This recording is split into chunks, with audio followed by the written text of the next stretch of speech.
Assalamu alaikum, I'm Aisha and you're watching SAMAA News. Here are today's headlines.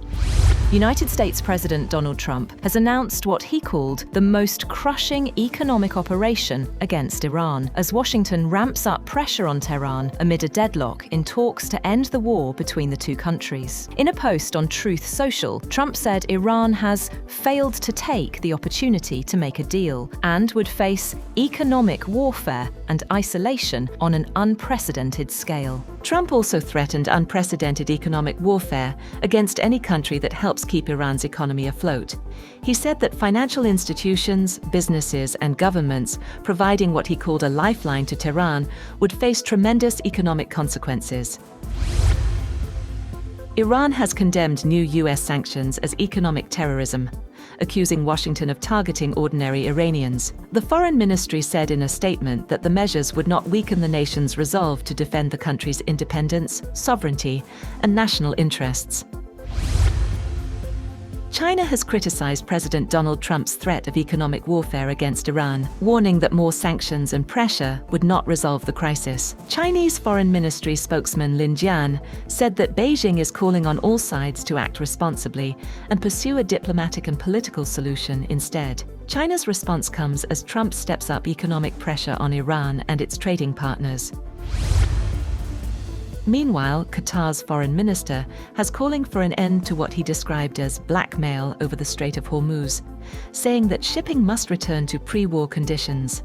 Speaking in Egypt, Sheikh Mohammed bin Abdulrahman Al Thani warned that the consequences of the conflict had spread far beyond the Gulf, affecting the wider world.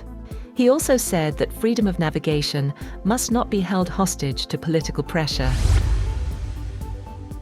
The United States imposed fresh sanctions on Lebanon's Hezbollah on Thursday, accusing the group of acting on behalf of Iran's government and its Islamic Revolutionary Guard Corps Quds Force. The Treasury Department also sanctioned 10 people accused of smuggling cash for Hezbollah, including a Turkish businessman allegedly managing a regional network of couriers and exchange houses linked to the group. The move comes as President Donald Trump warns countries against providing support to Iran. Treasury Secretary Scott Bessent said Washington is preparing what he called the toughest sanctions in history against Tehran. Hezbollah, founded by Iran's Revolutionary Guards in 1982, remains both a political party and armed group in Lebanon.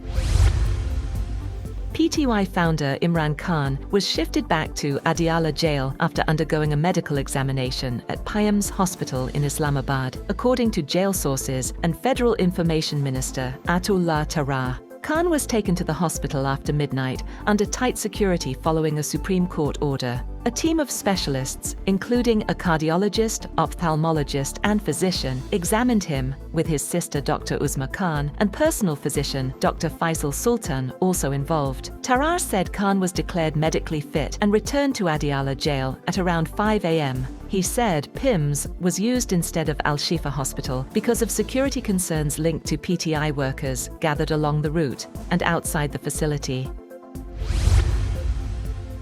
Nancy Kissinger, wife of late former U.S. Secretary of State Henry Kissinger, has died at the age of 92 at her home in South Kent, Connecticut, according to the New York Times. Born Nancy Sharon McGuinness in Manhattan in 1934, she frequently accompanied her husband on diplomatic trips and at meetings with world leaders, state dinners, and White House events. Nancy and Henry Kissinger had no children together. She is survived by 2 stepchildren and 5 step-grandchildren. Henry Kissinger, a major and controversial figure in U.S. foreign policy during the Cold War, died in 2023 at the age of 100. Bangladeshi lawmakers have elected veteran Bangladesh Nationalist Party leader Mirza Fakhrul Islam Alamgir as the country's new president, marking a major political transition after his party came to power. Alamgir, a long-time opposition figure and senior BNP leader, will now serve as Bangladesh's head of state following his election by lawmakers. His appointment comes after a significant shift in the country's political landscape, with the BNP moving from years in opposition to government.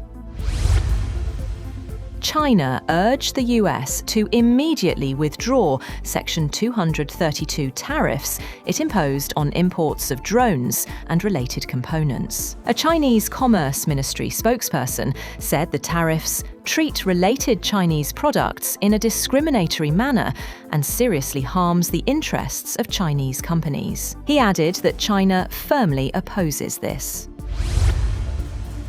At least 17 people were killed and more than 40 injured after Russia launched a massive overnight missile and drone attack on Kyiv and surrounding areas. President Volodymyr Zelensky blamed shortages of air defense missiles, saying each additional interceptor could save lives as Ukraine again urged allies to replenish its Patriot stocks.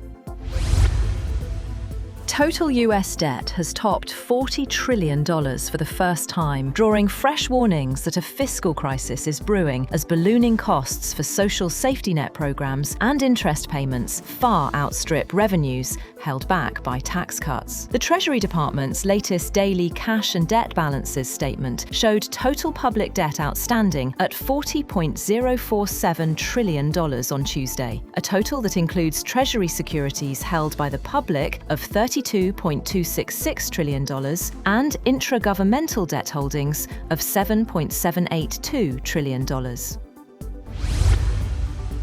Prince Harry and his wife Meghan plan to move back to Britain this month, 6 years after they stepped down from their royal duties and relocated to the US. A source close to the couple said the Duke and Duchess of Sussex were moving with Prince Archie and Princess Lilibet from California to Britain for an extended period, and the children would begin school there in September. That's all for now. For more updates, visit www.samaa.tv. Thank you for watching SAMAA News.